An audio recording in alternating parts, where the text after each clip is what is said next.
And so the three bears were. Hi guys, it's me again. Alright. Probably the earliest I've uploaded. Alright. Alright, let's just get straight to the point. I'm reading again. Yeah. Alright. Last time we read Skarloey. We helped Duncan out of a tunnel and Duncan got yelled at by the Thing Controller. Alright. Next thing we're gonna be reading there was called Rock and Roll something. The stupid. Let me find the thing. Hold on, it's.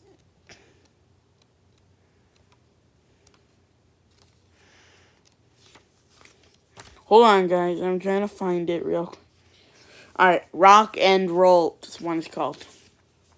When Skarloey's turn came, he was glad to take out the coaches and meet old friends. He met Rusty up the line. You know, he said, if I couldn't see the old places, I'd think I was on a different railway. Rusty laughed. We hoped you would, Mr. Hugh, our foreman, said Rusty. Skarloey's coming home. Let him end the track so that he won't know where he is, and we did, and you didn't. If you take my meeting. Skarloey chuckled away. He liked this hard-working, friendly little engine. Hold on, guys. I'm going to turn the light on real quick in here because it's very dark. Yeah. You'll know I'm not in my room right now because, my room is currently, being, repainted. Yeah, it's being repainted right now. Hold on. I'm going to, turn the fan on. Yeah. Alright, I'm going to turn the fan on in here real quick. Hold on just a sec.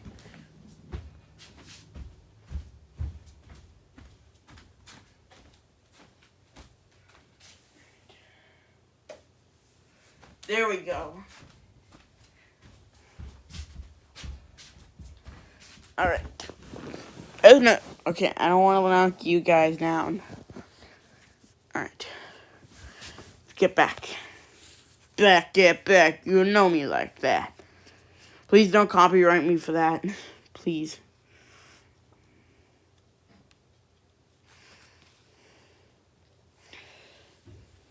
That's a one bad bit, said Rusty anxiously. That evening, it's just before the first station, we hadn't time. Never mind, said Skarloey. It's much better now than it was. Maybe better, but it's not good, replied Rusty. An engine might come off there. Peter, Sam, and Sir Handel take care, and so do you. But I'm worried about Duncan. He will do rock and roll. I shouldn't like his passages. Right. What's that about to me? I'm a plain engine and believe in plain speaking. Speak up and stop whispering in corners. That's Duncan right there. That's my Duncan impression. James was there already. You're late, he snapped. I know, said Duncan. Is that really smelly Diesel's fault? He thinks he could teach me how to stay on the rails and then goes off and leaves me to find my own coaches. You poor engine, sympathized James. I know all about Diesels. One crept into our yard and ordered us about. I soon sent him packing. If y'all don't know, that's a past story from another episode called, what was it? I can't remember what it was. I think it was called, like, I don't know, Pop Goes the Diesel or something. Yeah, that was the debut of Diesel. Is all. Watch the Thomas series if you don't know what I'm talking about. That was a past time. Duncan gazed at him admiringly. He didn't know that James was boastful and sometimes didn't tell the truth. So that means James is lying. It wasn't him who sent him packing. It was, I can't remember. It was either Top of Hat or Duck who did it. Who did the job. I think it was honestly, whatever. Alright. But I think it was for Top of Hat. But it wasn't James. I can tell you that for a fact. Send him packing. Send him packing, snorted Duncan. He climbed the first hill furiously. Wait him, boy. Keep up. Keep it up, encouraged his driver. They were soon near the first station. Duncan was pleased. Nothing's happened, he chortled. See the old diesel, clever me, and he swagged along, doing his rock and roll. Steady, boy, his driver tried to check him, but too late. There was a tearing, cracking, crunching sound, and Duncan stopped bumpily. Sleep in some ballast, he exclaimed. I'm off. And he was. I warned him, said Rusty crossly. Duncan, I say you better be careful on that bit of line. But all he did was call me names. Mr. Hugh kept turning Rusty's handle. Come on, he urged. Start up. No, Mr. Hugh, sir, I'm sorry to displease. I'm sorry to displease, but I won't help Duncan. I'm ashamed of you, Rusty, said Skarloey severely. Think of the passengers. What are they going to do? Oh, said Rusty, I'd forgotten them. I'm sorry, Mr. Hughes said. We must help the passengers, and his engine roared into life. Not going to be sold, not going to be sold, sang Peter Sam. He could hardly wait to tell the others.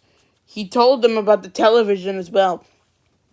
And they were pleased and excited too, all except Sir Handel. I don't hold it. I don't hold with it, he grumbled. Wagner, I call it fancy trespassing about making an exhibit of yourselves. I won't do it, I tell you something indeed. Just let the thing controller come here. I'll tell him something. Skarloey said nothing. He just winked at Peter Sam like this.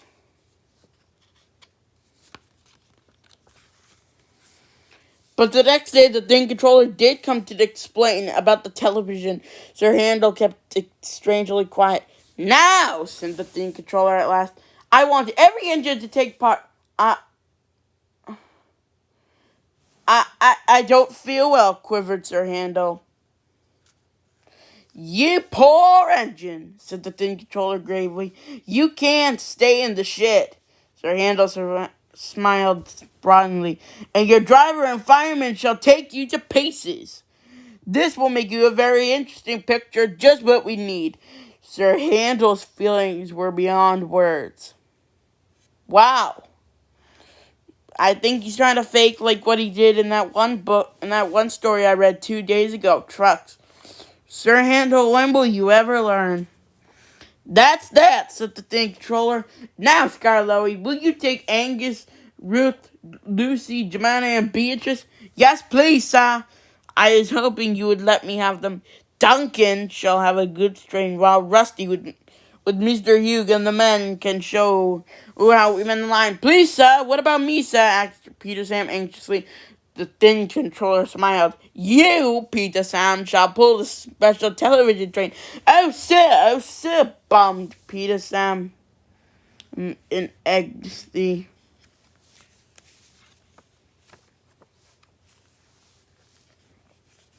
The television men built towers for cameras beside the line.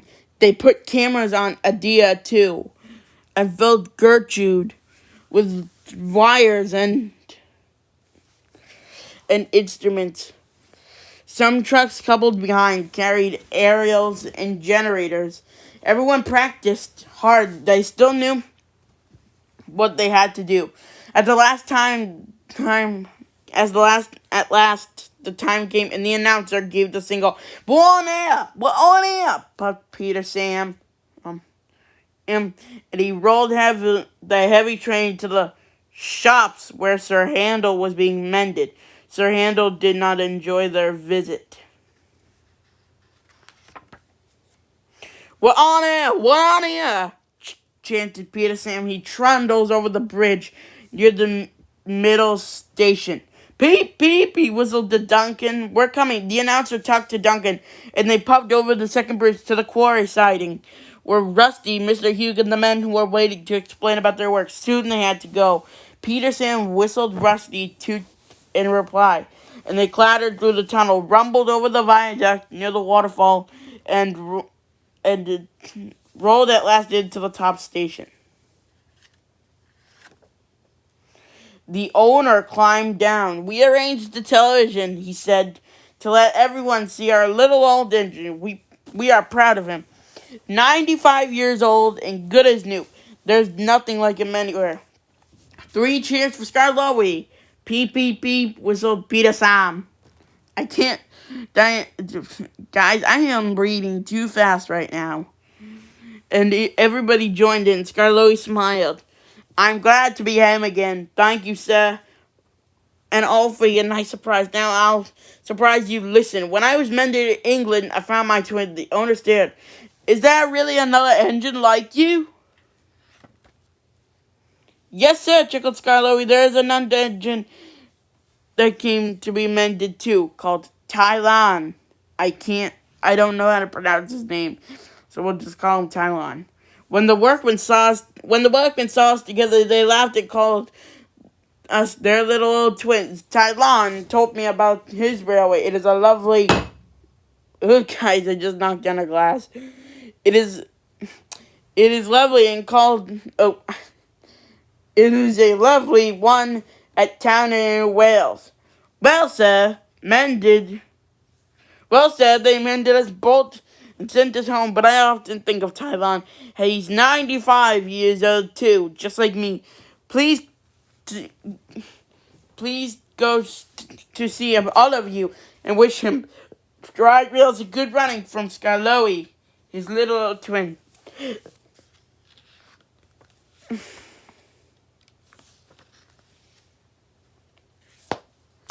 Well, guys, that's the end of Little Old Engines. I mean, I really enjoyed this book and had 3 of the best shorts, honestly. All right, yeah. I'll see you next time. I don't have another story plan. We'll take a look at another railway series next time. All right, till next time. Peace.